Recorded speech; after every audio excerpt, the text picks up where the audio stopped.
So we just got sales numbers out of Ford, and things do not look good. More and more cracks are starting to show themselves in the car market, and right now Ford is screaming it. Decreases right now in companies like Ford are causing them to take drastic steps to change the way that they're operating right now. Sales at Ford right now are so bad that they're about to dramatically cut their prices so they can incentivize people to actually buy their junk. So Ford is starting a new program now where they're going to actually roll out employee pricing to all their customers. So if you go into a Ford dealership, you're going to be able to get the same pricing that a Ford employee is going to get. Now, they did this last year around the same time period and actually was really good for sales. It boosted a lot of their truck sales. And the slogan that they're putting on it this year is American Value for American Values. And this feels kind of like a slap in the face, because if you go to a Ford lot, what are you seeing? Well, you're seeing 80, 90, $100,000 trucks, and they're labeling this as you can go and buy one of these $80,000 trucks. Now you're getting employee pricing, so instead of $80,000 MSRP, maybe it's $75,000, $76,000 for this F-150. But because you're American and we have American values, we're going to give you a American value in this $75,000 F-150. Feels kind of off, right? So, anyway, well, here's the thing. Now we have to dig into this. If we have a Ford company, if we have Ford dealers that are doing a really good job actually moving a lot of these vehicles, if we're not in trouble right now, because remember, at the end of the day, what does Ford care about? What do all these car manufacturers care about? The money, right? They're shareholders. They want their stock price to go up. So if they are doing so well, they're not going to put on incentives like employee pricing for everyone, and they know that this incentive will actually work, and work pretty well. They did it last year, and it worked. So we just got numbers out of Ford, and they are not good. Now we have April sales that are down 14.4% year over year, but you have to look back a year and see what was actually going on so we can actually really define what these numbers mean, see? So last year, around this same time of year, well, we had a lot of FOMO that was going on in the car market because we had the threat of tariffs. We had tariffs that were coming into the system from this administration, and people were trying to buy vehicles and buy brand new vehicles ahead of all these tariffs that were going to be put in place. And we even had a lot of dealerships, a lot of salespeople scaring a lot of potential buyers saying, okay, well, these tariffs are all coming to the system and car prices are going to go up by 50%. This was actually some of the tactics that these very shady, very shady new car salesmen, these franchise dealers were actually using to try to get people to buy cars and buy them right now. We all knew, especially if you watch this channel, if you actually looked at what's going on in the system, that car prices were not going to do that overnight, but this was a lot of the things that were happening in the market, and dealerships were taking advantage of people who didn't know what was actually going to be happening. But so that was happening last year, this time of year, and so that 14% number doesn't really scare me all that much. The number that does scare me is that this is marked now the fourth month in a row of sales declines for Ford. And this, I think, is more concerning than a decline year over year, just because there was a lot of FOMO in the market and there should have been more cars that were sold over that time period last year. Even a car dealer like myself, we were busier last year because people were scared about the price of used cars going up just because of an effect of what the new car market would do. So that in itself, that one particular number, not so worrisome. But if we look at the entire picture and we see that month after month after month after month, Ford sales are getting worse and worse and worse. And this is including like spring selling season. January should not be better than right now. Spring selling season is a hot time for car manufacturers, for these new car dealers and for used car dealers like myself. But if you have declines from January to February to March to April, that is a terrible setup for Ford dealers. That's a terrible, terrible setup for Ford the company. So the numbers for Ford's quarter actually looked very, very bad. We have, for the quarter, a 9% decline in sales. But here's the thing. The actual overall numbers when they reported their earnings didn't look all that bad. And the thing about it is, we got a reimbursement for tariffs of $1.3 billion to Ford. So here's the problem I have with all this. We'll see, okay, Ford has to pay tariffs to produce these vehicles, right? They did that over the last year. Ford then passes a lot of those costs on to their customer. We see this with outrageous MSRPs on all these vehicles, and then you see other manufacturers like Stellantis, and you see GM, I've even pointed this out in some of the videos, where their destination fees went up. This is the fee that these manufacturers charge to get their vehicles from the manufacturing plant to the dealerships. And on GM's side, I believe that the price went up by laughs $600 per each one of these trucks. Now their cost to actually deliver these vehicles, this was way back before the price of gas spiked. This was before all the war that we have been dealing with all the price increases that are surrounding our fuel. The $600 increase on the destination fee happened well before that. And so we know that the destination fee, the actual cost, the pricing of them having to get a vehicle from the manufacturing plant to their dealership did not go up by that amount.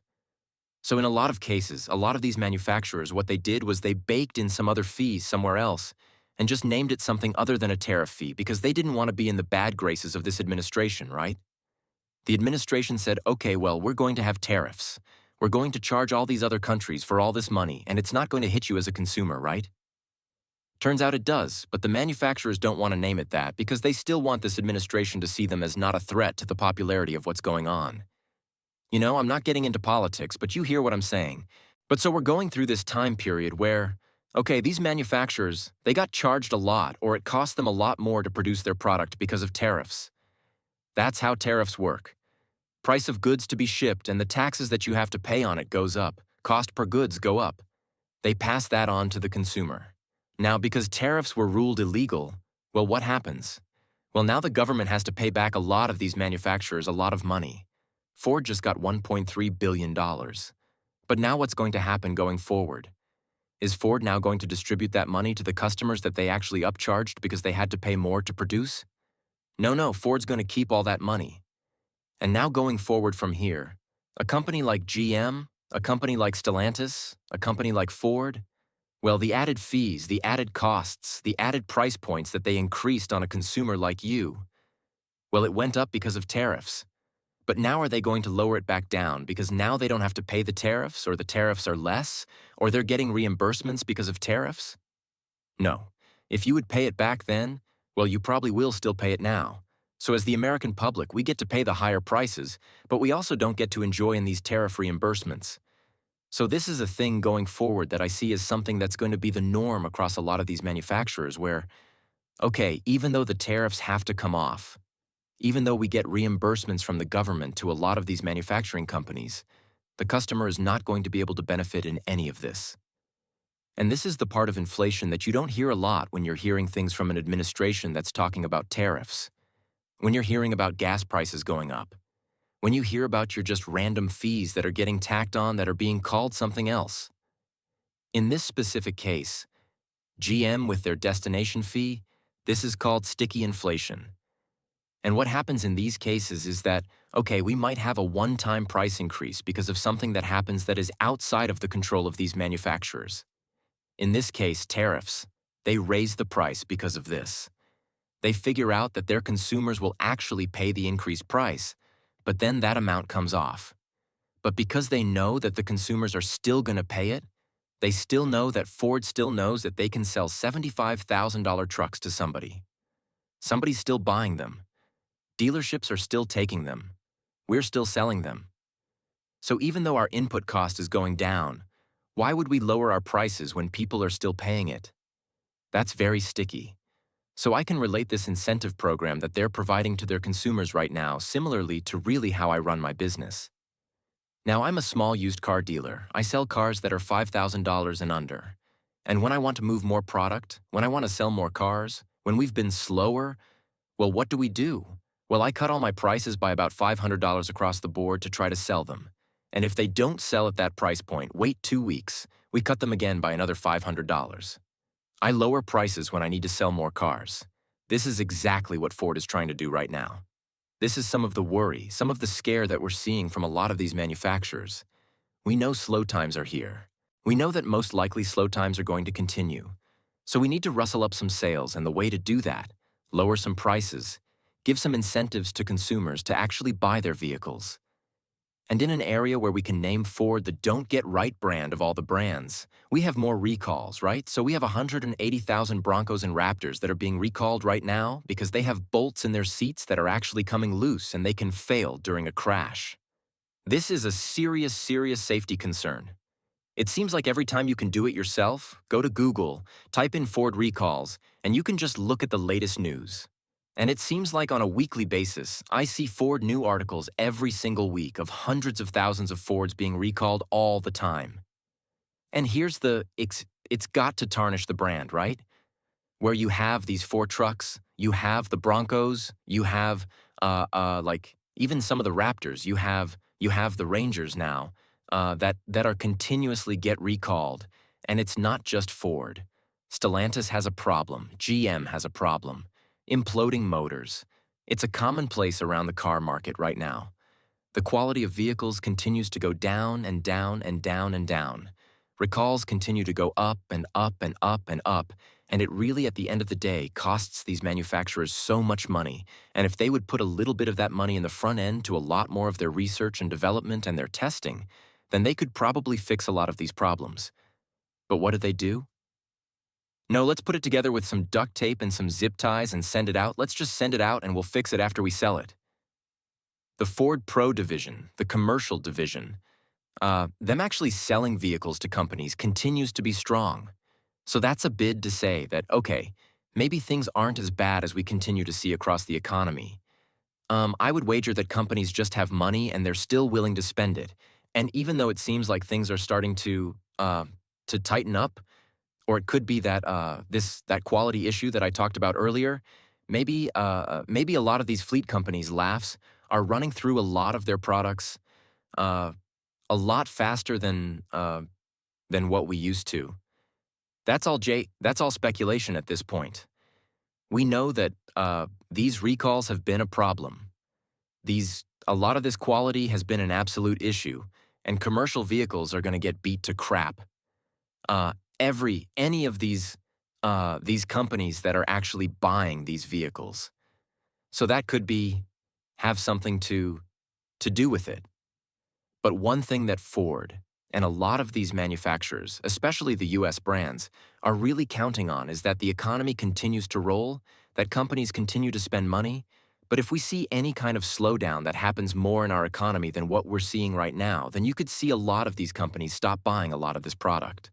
And when they stop buying a lot of these fleet vehicles, well, that's the one thing right now that's keeping Ford, GM, Stellantis really buoyed here in this market, and it's something that they count on to make their money quarter after quarter after quarter.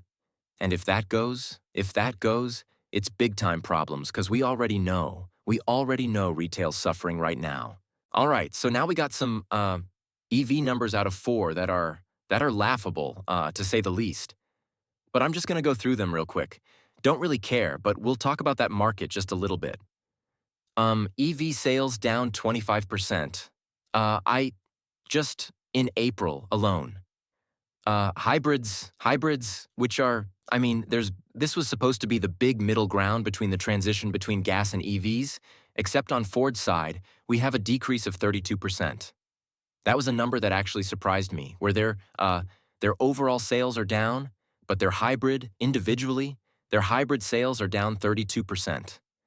And then, overall for this year, their EV sales are down 61%.